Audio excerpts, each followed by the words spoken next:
250. This old-time radio program was originally aired live, long before the advent of high fidelity. We hope, however, that any variance in audio quality will not take away from your pleasure in listening to this, one of the all-time favorite shows. The Columbia Broadcasting System and its affiliated stations present Orson Welles and the Mercury Theater on the air in The War of the Worlds by H.G. Wells.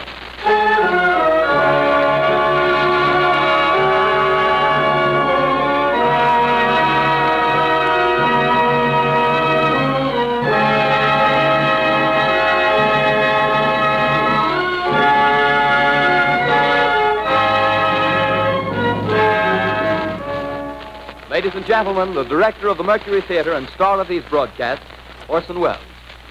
We know now that in the early years of the 20th century, this world was being watched closely by intelligences greater than man's, and yet as mortal as his own. We know now that as human beings busied themselves about their various concerns, they were scrutinized and studied, perhaps almost as narrowly as a man with a microscope might scrutinize the transient creatures that swarm and multiply in a drop of water. With infinite complacence, people went to and fro over the earth about their little affairs, serene in the assurance of their dominion over this small, spinning fragment of solar driftwood, which by chance or design, man has inherited out of the dark mystery of time and space. Yet across an immense ethereal gulf, minds that are to our minds as ours are to the beasts in the jungle, intellects vast, cool, and unsympathetic, regarded this earth with envious eyes and slowly and surely drew their plans against us. In the 39th year of the 20th century came the Great Disillusionment. It was near the end of October. Business was better. The war scare was over. More men were back at work. Sales were picking up. On this particular evening, October 30th, the Crosley service estimated that 32 million people were listening in on radios. For the next 24 hours, not much change in temperature. A slight atmospheric disturbance of undetermined origin is reported over Nova Scotia, causing a low-pressure area to move down rather rapidly over the northeastern states, bringing a forecast of rain accompanied by winds of light gale force. Maximum temperature 66, minimum 48. This weather report comes to you from the Government Weather Bureau. We take you now to the Meridian Room in the Hotel Park Plaza in downtown New York, where you will be entertained by the music of Raymond Raquello and his orchestra.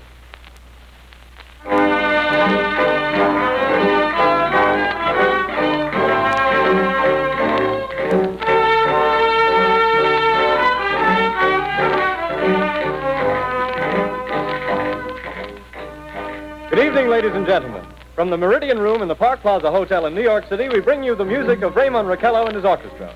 With a touch of the Spanish, Raymond Raquello leads off with La Comparsita.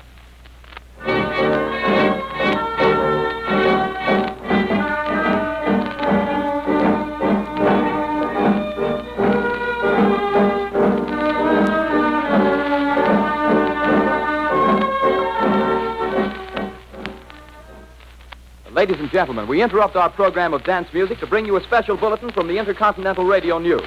At 20 minutes before 8 Central Time, Professor Farrell of the Mount Jennings Observatory, Chicago, Illinois, reports observing several explosions of incandescent gas occurring at regular intervals on the planet Mars. The spectroscope indicates the gas to be hydrogen and moving toward the Earth with enormous velocity. Professor Pearson of the observatory at Princeton confirms Farrell's observation and describes the phenomenon as, quote, like a jet of blue flame shot from a gun, unquote. We now return you to the music of Raymond Raquello, playing for you in the Meridian Room of the Park Plaza Hotel, situated in downtown New York.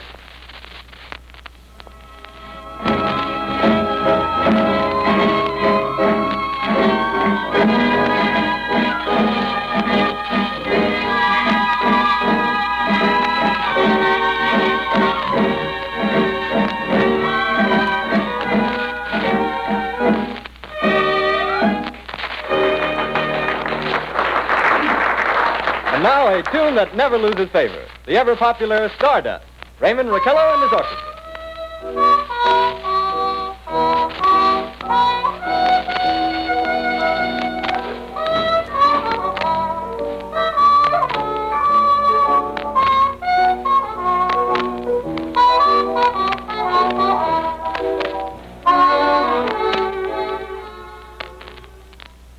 Ladies and gentlemen, following on the news given in our bulletin a moment ago, the Government Meteorological Bureau has requested the large observatories of the country to keep an astronomical watch on any further disturbances occurring on the planet Mars.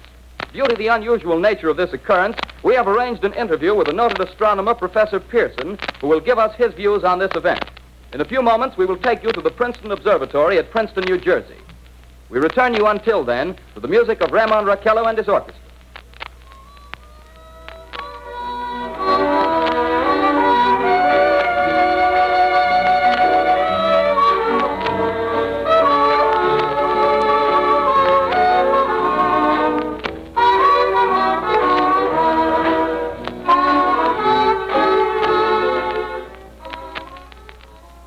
We are ready now to take you to the Princeton Observatory at Princeton, where Carl Phillips, our commentator, will interview Professor Richard Pearson, famous astronomer. We take you now to Princeton, New Jersey. Good evening, ladies and gentlemen. This is Carl Phillips speaking to you from the observatory at Princeton. I'm standing in a large semicircular room, pitch black except for an oblong split in the ceiling. Through this opening, I can see a sprinkling of stars that cast a kind of frosty glow over the intricate mechanism of the huge telescope. The ticking sound you hear is the vibration of the clockwork. Professor Pearson stands directly above me on a small platform, peering through the giant lens. I'll ask you to be patient, ladies and gentlemen, during any delay that may arise during our interview. Besides the ceaseless watch of the heavens, Professor Pearson may be interrupted by telephone or other communications. During this period, he is in constant touch with the astronomical centers of the world. Professor, may I begin our questions? Any time, Mr. Phillips. Professor, would you please tell our radio audience exactly what you see as you observe the planet Mars through your telescope? Nothing unusual at the moment, Mr. Phillips. A red disk swimming in a blue sea. Transverse stripes across the disk. Quite distinct now because Mars happens to be at the point nearest the Earth, in opposition, as we call it. In your opinion, what do these transverse stripes signify, Professor Pearson? Not canals, I can assure you, Mr. Phillips. Although that's the popular conjecture of those who imagine Mars to be inhabited. From a scientific viewpoint, the stripes are merely the result of atmospheric conditions peculiar to the planet. Then you're quite convinced, as a scientist, that living intelligence as we know it does not exist on Mars? I should say the chances against it are 1,000 to 1. And yet, how do you account for these gas eruptions occurring on the surface of the planet at regular intervals? Phillips, I cannot account for it. By the way, Professor, for the benefit of our listeners, how far is Mars from the Earth? Approximately 40 million miles. Well, that seems a safe enough distance. Just a moment, ladies and gentlemen. Someone has just handed Professor Pearson a message. While he reads it, let me remind you that we are speaking to you from the observatory in Princeton, New Jersey, where we are interviewing the world-famous astronomer, Professor Pearson. One moment, please. Professor Pearson has passed me a message which he has just received. Professor, may I read the message to the listening audience? Certainly, Mr. Phillips. Ladies and gentlemen, I shall read you a wire addressed to Professor Pearson from Dr. Gray of the Natural History Museum, New York. Quote, 9:15 p.m. Eastern Standard Time. Seismograph registered shock of almost earthquake intensity occurring within a radius of 20 miles of Princeton. Please investigate. Signed, Lloyd Gray, Chief of Astronomical Division. Unquote. Professor Pearson, could this occurrence possibly have something to do with the disturbances observed on the planet Mars? Hardly, Mr. Phillips. This is probably a meteorite of unusual size, and its arrival at this particular time is merely a coincidence.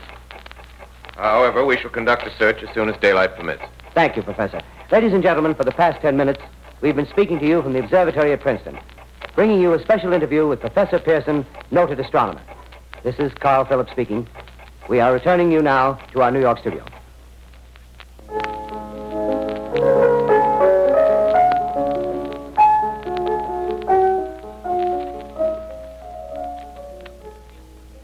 Ladies and gentlemen, here is the latest bulletin from the Intercontinental Radio News. Toronto, Canada. Professor Morse of Macmillan University reports observing a total of 3 explosions on the planet Mars between the hours of 7:45 p.m. and 9:20 p.m. Eastern Standard Time. This confirms earlier reports received from American observatories. Now, nearer home, comes a special bulletin from Trenton, New Jersey. It is reported that at 8:50 p.m., a huge flaming object, believed to be a meteorite, fell on a farm in the neighborhood of Grover's Mill, New Jersey, 22 miles from Trenton. The flash in the sky was visible within a radius of several hundred miles, and the noise of the impact was heard as far north as Elizabeth. We have dispatched a special mobile unit to the scene, and will have our commentator, Carl Phillips, give you a word picture of the scene as soon as he can reach there from Princeton. In the meantime, we take you to the Hotel Martinet in Brooklyn, where Bobby Millett and his orchestra are offering a program of dance music.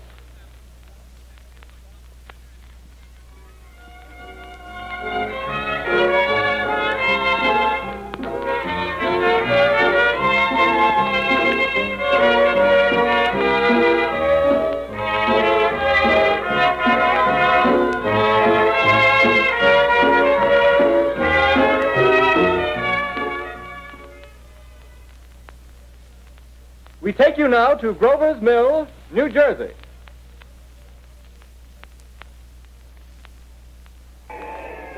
Ladies and gentlemen, this is Carl Phillips again, out at the Wilmot Farm, Grover's Mill, New Jersey. Professor Pearson and myself made the 11 miles from Princeton in 10 minutes. Well, I hardly know where to begin. To paint for you a word picture of the strange scene before my eyes, but something out of a modern Arabian Nights. Well, I just got here. I haven't had a chance to look around yet. I guess that's it. Yes, I guess that's the thing directly in front of me. Half buried in a vast pit. Must have struck with terrific force. The ground is covered with splinters of a tree. It must have struck on its way down. But I can see of the object itself doesn't look very much like a meteor. At least not the meteors I've seen. It looks more like a huge cylinder. Has a diameter of, what would you say, Professor Pearson? What's that? What would you say, what's the diameter of this? About 30 yards. About 30 yards. The metal on the sheath is, well, I've never seen anything like it. The color is sort of yellowish white. It's curious. Spectators now are pressing close to the object in spite of the efforts of the police to keep them back. Getting in front of my line of vision.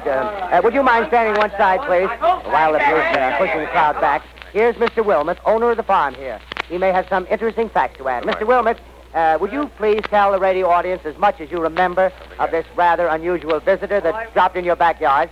Step closer, please. Ladies and gentlemen, this is Mr. Wilmot. Well, I was listening to the radio. Closer and louder, please. Pardon me? Louder, please, closer. Yes. I was listening to the radio and kind of drowsing. That professor fellow was talking about Mars, so I was half chosen and half... Yes, Mr. Wilmot, and then what happened? Well, as I was saying, I was listening to the radio, kind of halfway. Yes, Mr. Wilmot, and then you saw something. Well, not first off. I heard something. And what did you hear?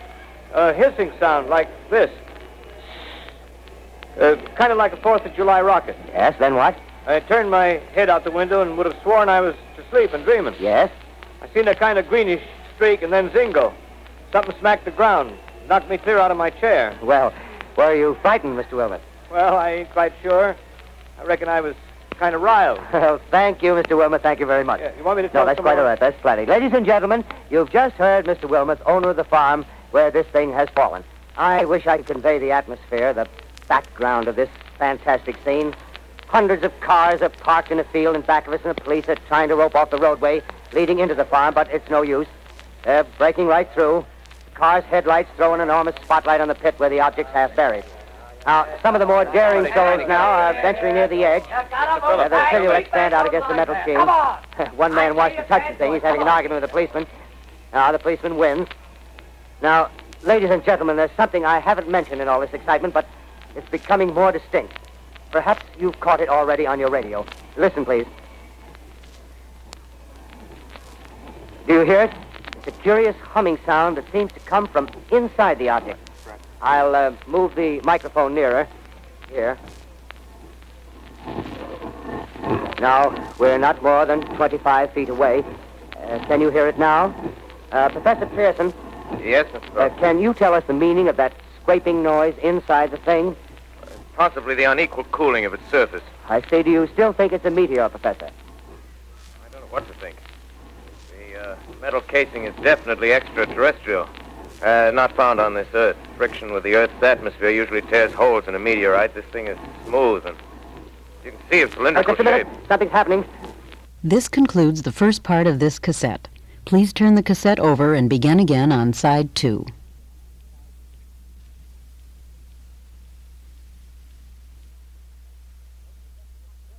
Ladies and gentlemen, this is terrific. This end of the thing is beginning to flake off. The top is beginning to rotate like a screw, and the thing must be hollow. He's moving! Keep back there! Keep those men back! Keep back there! Keep those idiots back!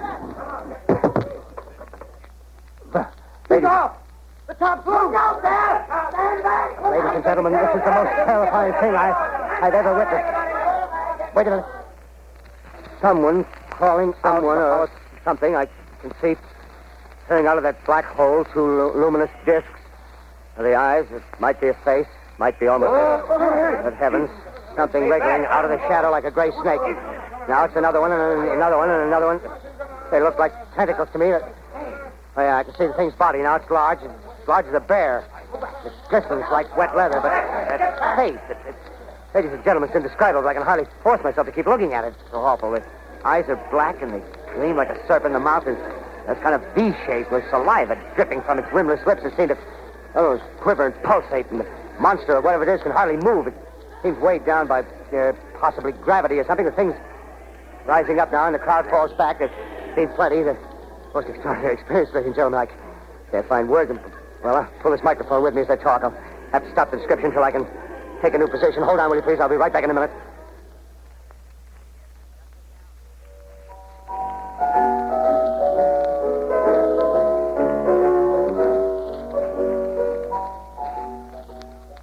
We are bringing you an eyewitness account of what's happening on the Wilmuth Farm, Grover's Mill, New Jersey.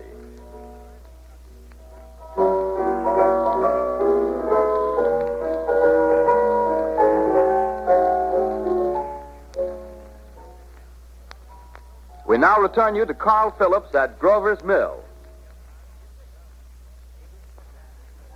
Ladies and gentlemen, am I on? Ladies and gentlemen, here I am, back of a stone wall that adjoins Mr. Wilmuth's garden. From here, I get a sweep of the whole scene. I'll give you every detail as long as I can talk and as long as I can see. More state police have arrived. They're drawing up a cordon in front of the pit. About 30 of them. No need to push the crowd back now. They're willing to keep their distance. The captain's conferring with someone. Can't quite see who. Oh, yes, I believe it's Professor Pearson. Yes, it is. Now they've parted, and the professor moves around one side, studying the object, while the captain and two policemen advance with something in their hands. I can see it now. It's a white handkerchief tied to a pole. Flag of truce. If those creatures know what that means, what anything means. Wait a minute, something's happening. Humped shape is rising out of the pit. I can make out a small beam of light against a mirror. What's that? There's a jet of flame springing from the mirror, and it leaps right at the advancing men. It strikes them head on. Lord, they're turning into flames. Now the whole field's caught up by the woods, the barns, the gas tanks of the automobiles spreading everywhere. It's coming this way now, about 20 yards to my right.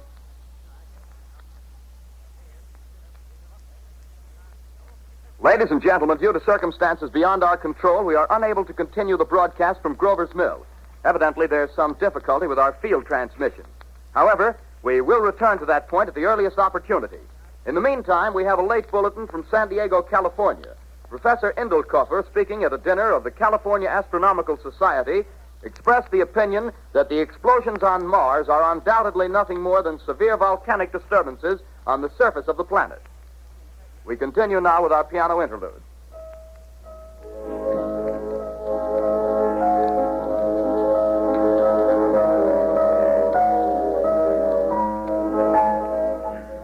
Ladies and gentlemen, I've just been handed a message that came in from Grover's Mill by telephone. Just one moment, please. At least 40 people, including 6 state troopers, lie dead in a field east of the village of Grover's Mill, their bodies burned and distorted beyond all possible recognition. The next voice you hear will be that of Brigadier General Montgomery Smith, commander of the state militia at Trenton, New Jersey. I have been requested by the governor of New Jersey to place the counties of Mercer and Middlesex as far west as Princeton and east to Jamesburg under martial law. No one will be permitted to enter this area except by special pass issued by state or military authorities. 4 companies of state militia are proceeding from Trenton to Grover's Mill and will aid in the evacuation of homes within the range of military operations. Thank you. You have just been listening to General Montgomery Smith, commanding the state militia at Trenton. In the meantime, further details of the catastrophe at Grover's Mill are coming in. The strange creatures, after unleashing their deadly assault, crawled back in their pit and made no attempt to prevent the efforts of the firemen to recover the bodies and extinguish the fire. The combined fire departments of Mercer County are fighting the flames which menace the entire countryside. We have been unable to establish any contact with our mobile unit at Grover's Mill, but we hope to be able to return you there at the earliest possible moment. In the meantime, we take you to... Just one moment, please. Ladies and gentlemen, I have just been informed that we have finally established communication with an eyewitness of the tragedy. Professor Pearson has been located at a farmhouse near Grover's Mill, where he has established an emergency observation post. As a scientist, he will give you his explanation of the calamity. The next voice you hear will be that of Professor Pearson, brought to you by direct wire. Professor Pearson. Of the creatures in the rocket cylinder at Grover's Mill, I can give you no authoritative information, either as to their nature, their origin, or their purposes here on Earth. Of their destructive instrument, I might venture some conjectural explanation. For want of a better term, I shall refer to the mysterious weapon as a heat ray. It's all too evident that these creatures have scientific knowledge far in advance of our own. It's my guess that in some way they are able to generate an intense heat in a chamber of practically absolute non-conductivity. This intense heat they project in a parallel beam against any object they choose by means of a polished parabolic mirror of unknown composition, much as the mirror of a lighthouse projects a beam of light. That is my conjecture of the origin of the heat ray. Thank you, Professor Pearson. Ladies and gentlemen, here is a bulletin from Trenton. It is a brief statement informing us that the charred body of Carl Phillips has been identified in a Trenton hospital. Now, here's another bulletin from Washington, D.C. The Office of the Director of the National Red Cross reports 10 units of Red Cross emergency workers have been assigned to the headquarters of the state militia, stationed outside of Grover's Mill, New Jersey. Here's a bulletin from State Police, Princeton Junction. The fires at Grover's Mill and vicinity are now under control. Scouts report all quiet in the pit, and there is no sign of life appearing from the mouth of the cylinder. Now, ladies and gentlemen, we have a special statement from Mr. Harry McDonald, Vice President in charge of operations. We have received a request from the state militia of Trenton to place at their disposal our entire broadcasting facilities. In view of the gravity of the situation, and believing that radio has a responsibility to serve in the public interest at all times, we are turning over our facilities to the state militia at Trenton. We take you now to the field headquarters of the state militia near Grover's Mill, New Jersey. This is Captain Lansing of the Signal Corps, attached to the state militia, now engaged in military operations in the vicinity of Grover's Mill. Situation arising from the reported presence of certain individuals of unidentified nature is now under complete control. The cylindrical object, which lies in a pit directly below our position, surrounded on all sides by 8 battalions of infantry, without heavy field pieces, but adequately armed with rifles and machine guns. All cause for alarm, if such cause ever existed, is now entirely unjustified. Things, whatever they are, do not even venture to poke their heads above the pit. I can see their hiding place plainly in the glare of the searchlights here. With all their reported resources, these creatures can scarcely stand up against heavy machine gun fire. Anyway, it's an interesting outing for the troops. I can make out their khaki uniforms crossing back and forth in front of the lights. Looks almost like a real war. There appears to be some slight smoke in the woods bordering the Millstone River, probably fire started by campers. Well, we ought to see some action soon. One of the companies is deploying on the left flank. A quick thrust and it'll all be over. Now, wait a minute. I see something on top of the cylinder. No, it's nothing but a shadow. Now the troops are on the edge of the Wilmot Farm. 7,000 armed men closing in on an old metal tube. A tub, rather. Well, wait, that wasn't a shadow. It's something moving. Solid metal, kind of a shield-like affair rising up out of the cylinder. It's going higher and higher. What? It's standing on legs, actually rearing up on a sort of metal framework. Now it's reaching above the trees and the searchlights are on it. Hold on.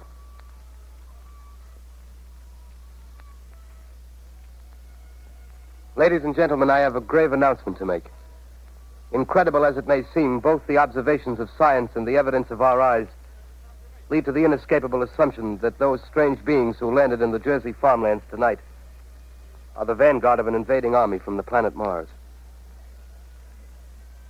The battle which took place tonight at Grover Mills has ended in one of the most startling defeats ever suffered by an army in modern times.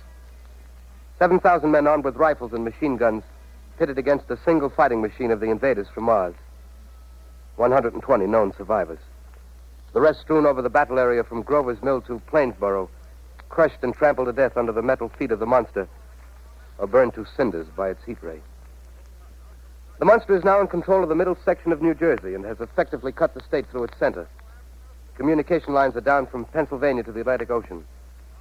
Railroad tracks are torn and service from New York to Philadelphia discontinued, except routing some of the trains through Allerton and Phoenixville.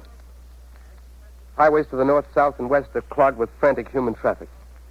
Police and Army reserves are unable to control the mad flight.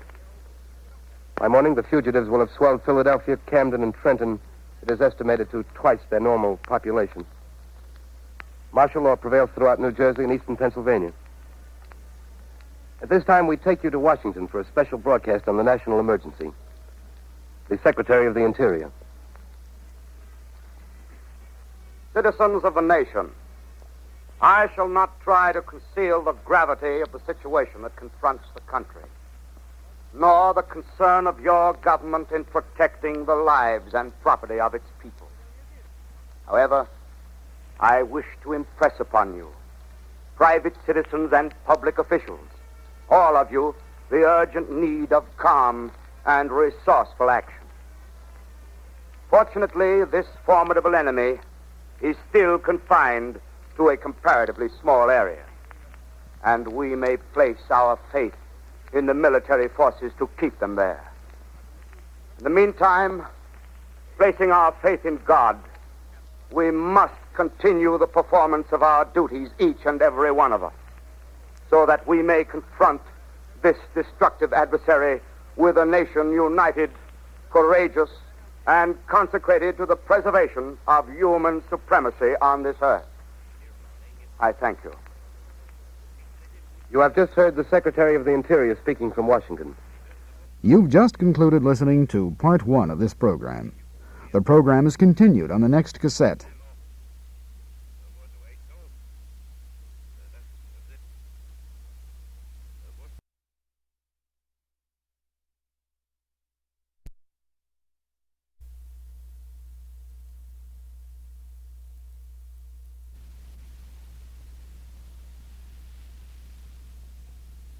.251. Now, let's begin Part 2 of this program. Bulletins too numerous to read are piling up in the studio here. We're informed that the central portion of New Jersey is blacked out from radio communication due to the effect of the heat ray upon power lines and electrical equipment. Here's a special bulletin in New York. Cables have been received from English, French, and German scientific bodies offering assistance. Astronomers report continued gas outbursts at regular intervals on the planet Mars. The majority voiced the opinion that the enemy will be reinforced by additional rocket machines. There have been several attempts made to locate Professor Pearson of Princeton, who has observed Martians at close range. It is feared he was lost in the recent battle. Langham Field, Virginia. Scouting planes report 3 Martian machines visible above treetops, moving north toward Somerville with population fleeing ahead of them. The heat ray is not in use, although advancing at express train speed, invaders pick their way carefully. They seem to be making a conscious effort to avoid destruction of cities and countryside. However, they stop to uproot power lines, bridges, and railroad tracks. Their apparent objective is to crush resistance, paralyze communication, and disorganize human society. Here is a bulletin from Basking Ridge, New Jersey. Coon hunters have stumbled on a second cylinder similar to the first, embedded in the great swamp 20 miles south of Morristown. Army field pieces are proceeding from Newark to blow up the second invading unit before the cylinder can be opened and the fighting machine rigged. They are taking up a position in the foothills of Watchung Mountains. Another bulletin from Langham Field, Virginia. Scouting planes report enemy machines, now 3 in number, increasing speed northward, kicking over houses and trees in their evident haste to form a conjunction with their allies south of Morristown. Machines also sighted by telephone operator east of Middlesex within 10 miles of Plainfield. Here's a bulletin from Winston-Field, Long Island. A fleet of Army bombers carrying heavy explosives flying north in pursuit of enemy. Scouting planes act as guides. They keep the speeding enemy in sight. Just a moment, please, ladies and gentlemen. We've run special wires to the artillery line and adjacent villages to give you direct reports in the zone of the advancing enemy. First, we take you to the battery of the 22nd Field Artillery, located in the Watchung Mountains. Range 32 meters. 32 meters. Projection 39 degrees. 39 degrees. Fire. 140 yards to the right, sir. Ship range 31 meters. 31 meters. Projection 37 degrees. 37 degrees. Fire. Hit, sir. Got the tripod of one of them. They're stopped. The others are trying to repair it. Quick, get the range. Shift 30 meters. 30 meters. Projection 27 degrees. 27 degrees. Fire.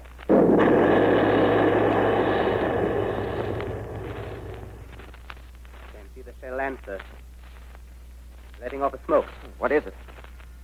Black smoke, sir. Moving this way. Lying close to the ground. Moving fast. Put on gas mask. Get ready to fire. Shift to 24 meters. 24 meters. Projection 24 degrees. 24 degrees. Fire.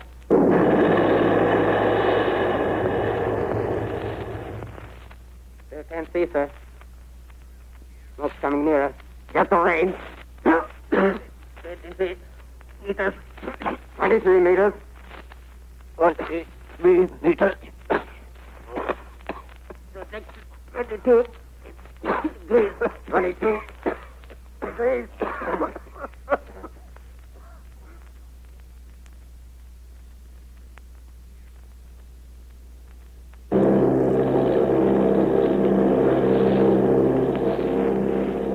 Army bombing plane V-843 off Bayonne, New Jersey. Lieutenant Vogt, commanding 8 bombers, reporting to Commander Fairfax, Langham Field.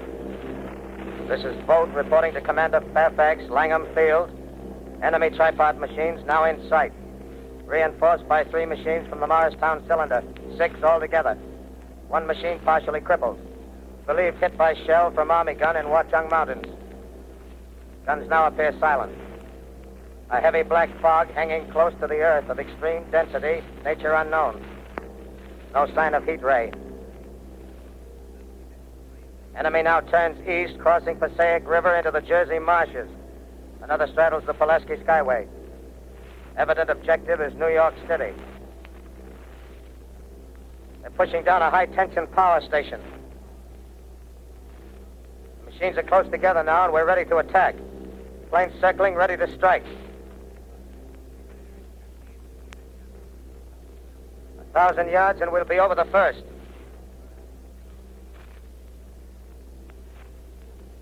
$800 yards.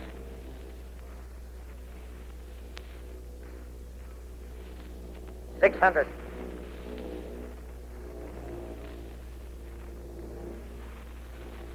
$400. $200. There they go. The giant arm raised. Green flash. They're spraying us with flame. 2,000 feet. Engines are giving out. No chance to release bombs. Only one thing left. Stop on them, plane and all. We're diving on the first one. Now the engine's gone. 8. This is Bayonne, New Jersey, calling Langham Field. This is Bayonne, New Jersey, calling Langham Field. Come in, please. This is Langham Field.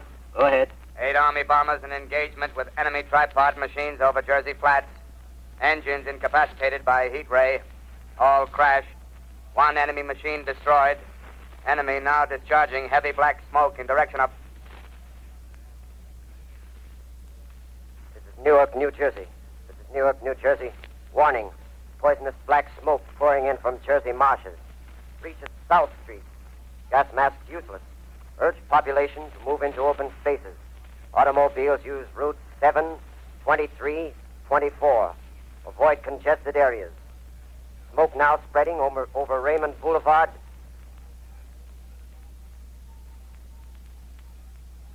X2L calling CQ, 2X2L calling CQ, 2X2L calling 8X3R. Come in, please. This is 8X3R coming back at 2X2L. How's reception? How's reception? K, please. Where are you, 8X3R? What's the matter? Where are you?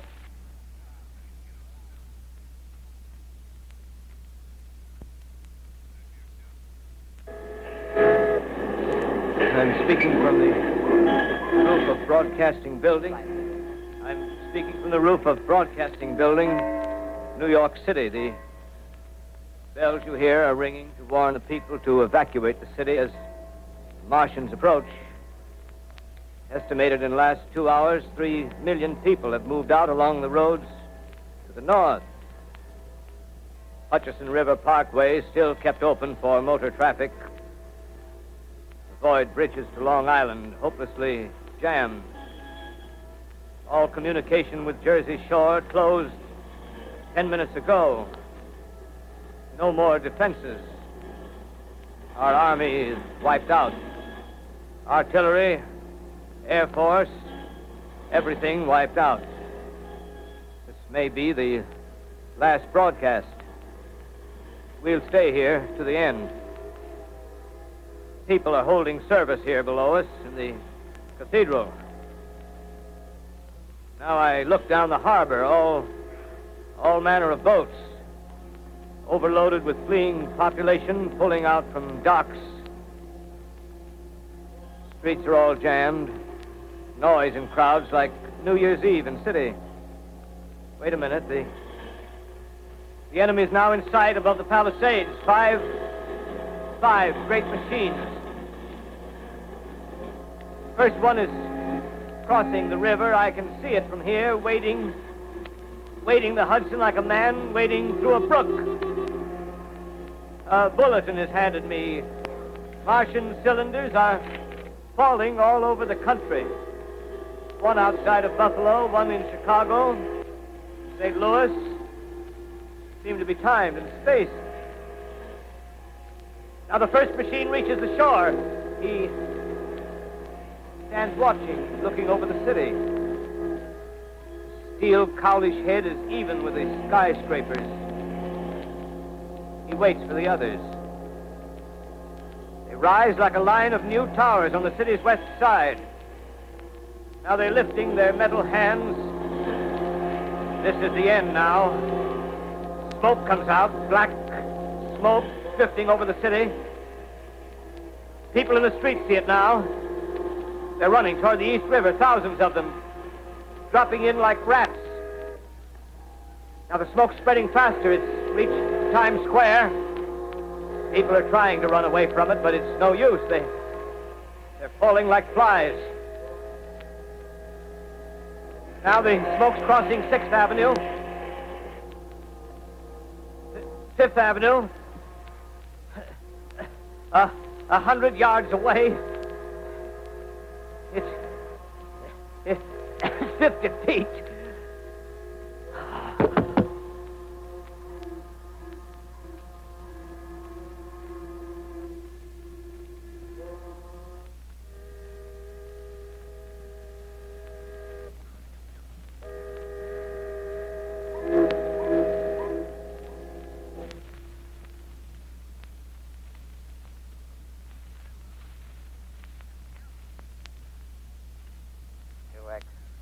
Calling CQ. 2X2L calling CQ. 2X2L calling CQ, New York. Isn't there anyone on the air? Isn't there anyone on the air? Isn't there anyone? 2X2L.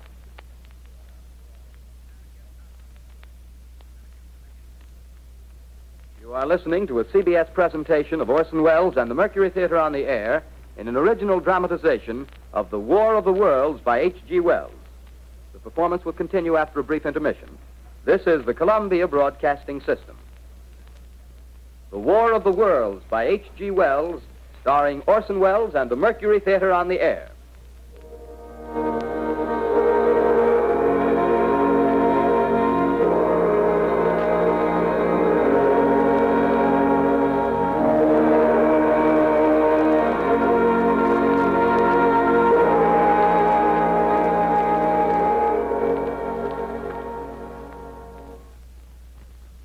As I set down these notes on paper, I'm obsessed by the thought that I may be the last living man on Earth. I've been hiding in this empty house near Grover's Mill. small island of daylight cut off by the black smoke from the rest of the world. All that happened before the arrival of these monstrous creatures in the world now seems part of another life. A life that has no continuity with the present.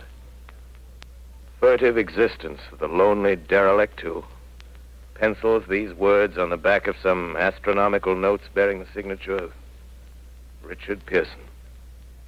I look down at my blackened hand and I try to connect them with a professor who lives at Princeton and who, on the night of October 20th, glimpsed through his telescope an orange splash of light on a distant planet. My wife, my colleagues, my students, my books, my observatory, my world. Where are they? Did they ever exist? Am I Richard Pearson?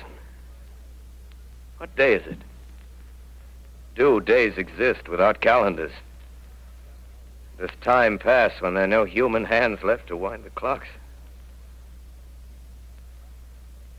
In writing down my daily life, I tell myself I shall preserve human history between the dark covers of this little book that was meant to record the movements of the stars. But to write, I must live, and to live, I must eat.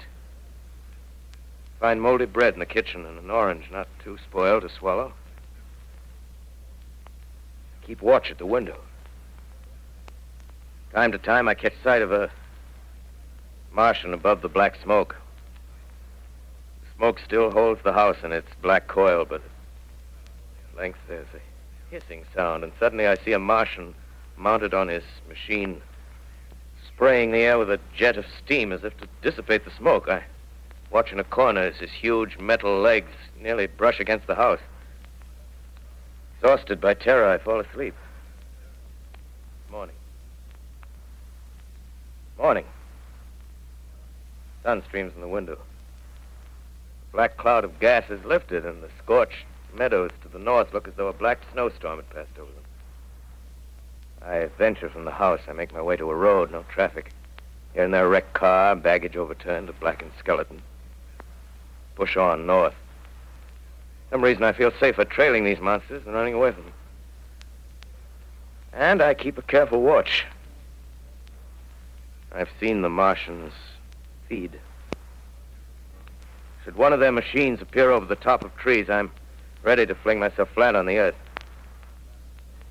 This concludes the first part of this cassette. Please turn the cassette over and begin again on side 2.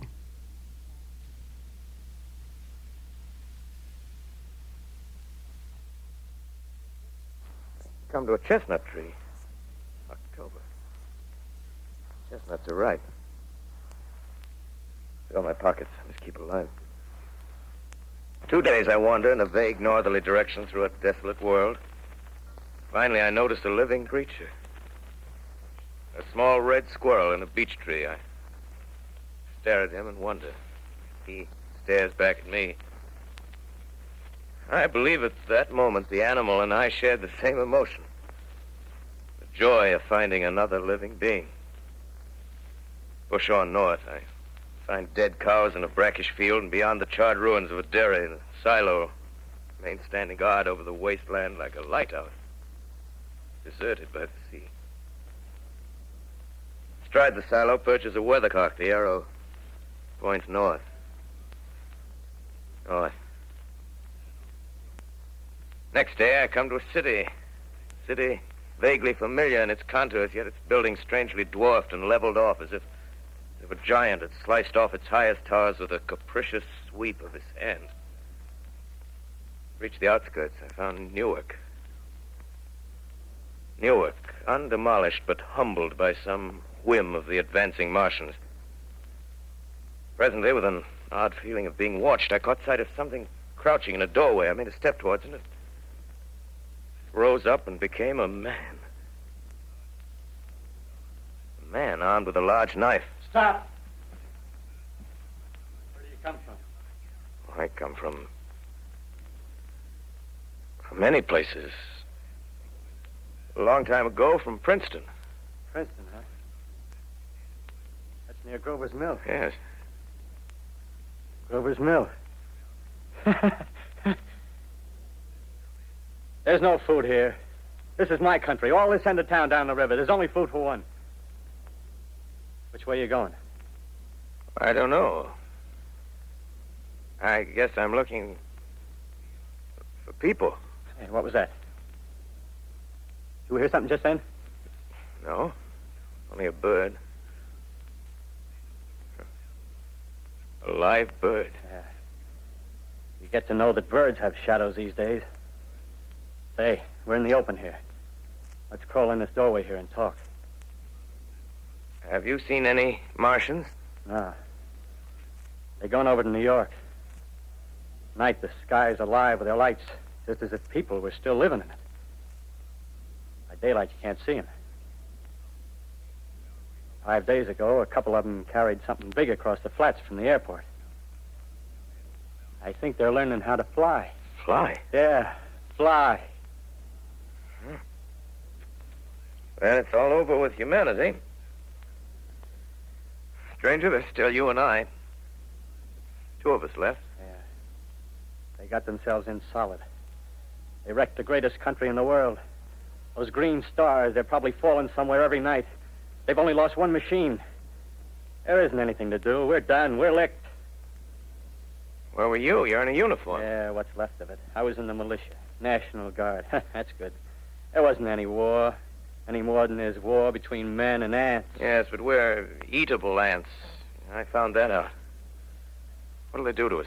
I thought it all out. Right now, we're caught as we're wanted. A Martian only has to go a few miles to get a crowd on the run. But they won't keep on doing that. They'll begin catching us systematic, like keeping the best and storing us in cages and things. They haven't begun on us yet. Not begun? Not begun. All that's happened so far is because we don't have sense enough to keep quiet. Bothering them with guns and such stuff and losing our heads and rushing off in crowds. No, instead of our rushing around blind, we got to fix ourselves up. Fix ourselves up according to the way things are now. Cities, nations, civilization, progress. Yes, but if that's so, what is there to live for? Well, there won't be any more concerts for 1,000,000 years or so, and no nice little dinners at restaurants. If it's amusement you're after, I guess the game's up. What is there left? Life, that's what. I want to live. Yeah, and so do you. We're not going to be exterminated. And I don't mean to be caught either. Tamed and fattened and bred like an ox. What are you going to do? I'm going on. Right under their feet. I got a plan. We men, as men, we're finished. We don't know enough. We got to learn plenty before we got a chance. We've got to live and keep free while we learn, see? I've thought it all out, see? Well, tell me the rest. Well, it isn't all of us that are made for wild beasts. That's what it got. That's what it got to be. That's why I watched you. Watched you. All those little office workers that used to live in these houses. They be no good. They haven't any stuff in them. They used to run off to work. I've seen hundreds of them running to catch their commuter's train in the morning, afraid they'd get canned if they didn't. Running back at night, afraid they wouldn't be in time for dinner. Lives insured and a little invested in case of accidents. Yeah, and on Sundays, worried about the hereafter. Well, the Martians, they'll be a godsend for those guys. Nice, roomy cages, good food, careful breeding, no worries. Yeah, after a week or so of chasing around the fields on empty stomachs, they'll come and be glad to be caught. You've thought it all out, haven't you? Sure, you bet I have. That isn't all. These Martians are going to make pets of some of them. Train them to do tricks. Who knows? Get sentimental over the pet boy who grew up and had to be killed. Yeah. And some, maybe, they'll train to hunt us. Oh, no, it's impossible. Human Yes, beings. they will. There's men who do it gladly. If one of them ever comes after me, by... In the meantime, you and I and others like us, where are we to live when the Martians own the Earth? I got it all figured out. We'll live underground. I've been thinking about the sewers. Under New York, there are miles and miles of them. The main ones, they're big enough for anybody. Then there's cellars, vaults, underground storerooms, railway tunnels, subways. You begin to see, huh? We'll get a bunch of strong men together. No weaklings. That rubbish, out. As you meant me to go. All right. Give you a chance, didn't I? Won't quarrel about that. Go on. Well, we got to make safe places for us to stay in, see? Get all the books we can. Science books. That's where men like you come in, see? We raid the museums. We'll even spy on the Martians. May not be so much we have to learn before... Listen. Just imagine this. 4 or 5 of their own fighting machines suddenly start off. Heat rays right and left. Not a Martian in them. Not a Martian in them, see? But men. Men who've learned the way how. May even be in our time. Gee. Imagine having one of them lovely things with its heat ray wide and free. We'd turn it on Martians. We'd turn it on men. We'd bring everybody down on their knees. That's your plan. You, me, a few more of us. We'd own the world. I see. Hey, what's the matter? Where are you going? Not to your world. Bye, stranger. Well, after parting with the artilleryman, I came at last to the Holland Tunnel. I entered that silent tube. Anxious to know the fate of the great city on the other side of the Hudson. Cautiously, I came out of the tunnel and made my way up Canal Street. Reached 14th Street, and there again were black powder and several bodies and an evil, ominous smell from the gratings of the cellars of some of the houses. I wandered up through the 30s and 40s, stood alone on Times Square. Caught sight of a lean dog running down 7th Avenue with a piece of dark brown meat in his jaws and a pack of starving mongrels at his heels. Made a wide circle around me as though he feared I might prove a fresh competitor. Walked up Broadway in the direction of that strange powder, past silent shop windows, displaying their mute wares to empty sidewalks. Past the Capitol Theater, silent, dark.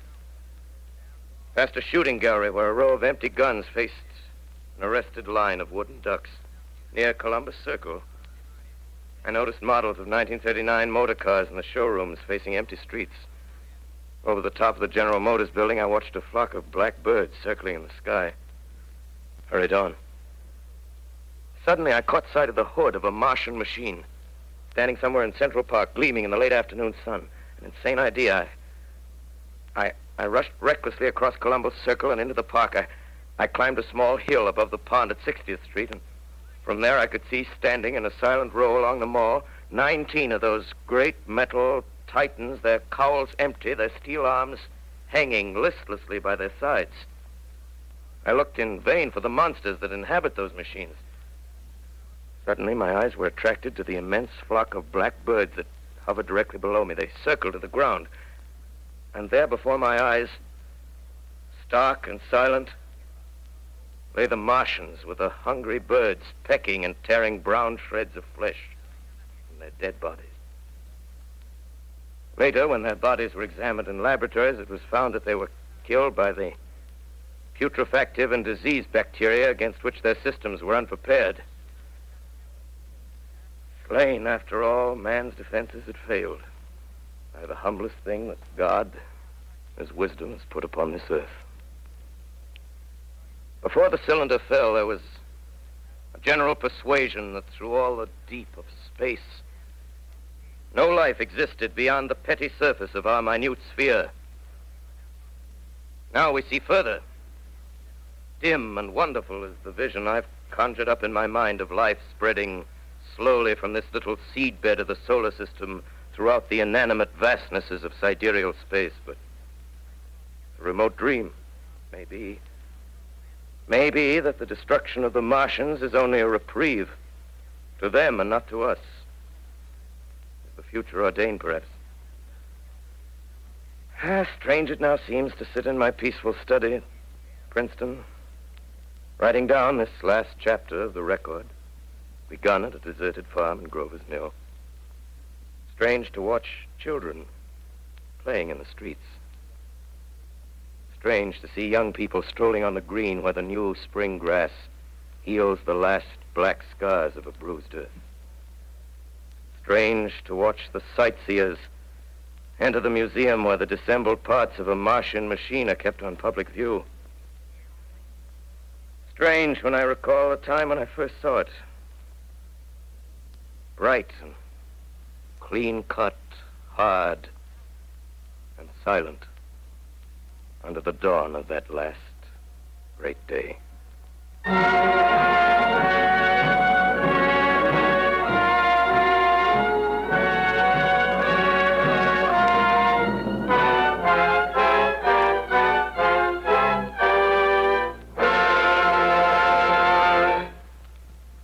This is Orson Welles, ladies and gentlemen. Out of character, to assure you that the War of the Worlds has no further significance than as the holiday offering it was intended to be. The Mercury Theater's own radio version of dressing up in a sheet and jumping out of a bush and saying boo. Starting now, we couldn't soap all your windows and steal all your garden gates by tomorrow night, so we did the best next thing. We annihilated the world before your very ears and utterly destroyed the CBS. You will be relieved, I hope, to learn that we didn't mean it, and that both institutions are still open for business. So goodbye, everybody, and remember, please, for the next day or so, the terrible lesson you learned tonight. That grinning, glowing, globular invader of your living room is an inhabitant of the pumpkin patch, and if your doorbell rings and nobody's there, that was no Martian, it's Halloween.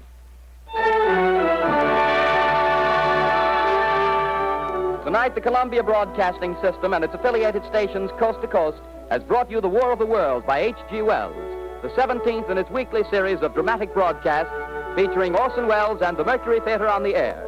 Next week, we present a dramatization of 3 famous short stories. This is the Columbia Broadcasting System.